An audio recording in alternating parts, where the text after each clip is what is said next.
Alice kept trying not to believe what John said. Yet both she and Craig began to feel guilty for torturing a man who seemed clueless about why he was being punished.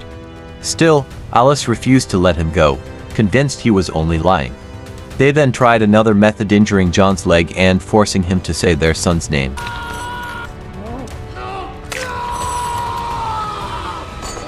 That night, Alice woke up and went to the bathroom.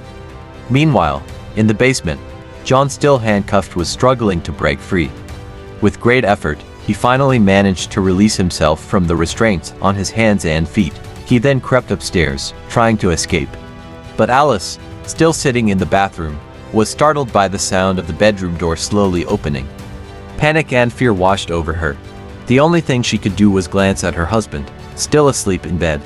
With no other choice, she tried to ambush the man from behind the bathroom door. Alice moved carefully, gripping an iron pipe, and struck John until he collapsed unconscious. The noise woke Craig, and together they quickly dragged the man back down to the basement. But suddenly, he regained consciousness and fought back, kicking Craig down the stairs. However, he did not attack Alice and instead fled the house. Meanwhile, police were scouring the area nearby. Fortunately for them, they managed to track down and capture John as he was trying to escape. It was at this point that the truth came out. The man they caught in the woods was indeed John, the one sentenced to 25 years in prison for murdering a child. However, in the stolen transport vehicle there had also been another prisoner named Patrick, who was serving 18 months for tax evasion and fraud. It turned out Patrick was the one who had been stuck in the house with Craig and Alice all along. Shocked, they realized that the man they had tortured wasn't John but Patrick. Alongside him, they found a note he had written. In it, Patrick admitted he knew he was despised and expressed his deep regret.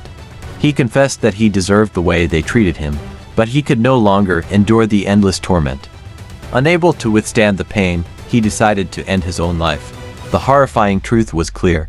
The man they had tortured the entire day was not the child killer John, but Patrick, the white-collar criminal. In the end, Craig and Alice had taken their revenge on the wrong man.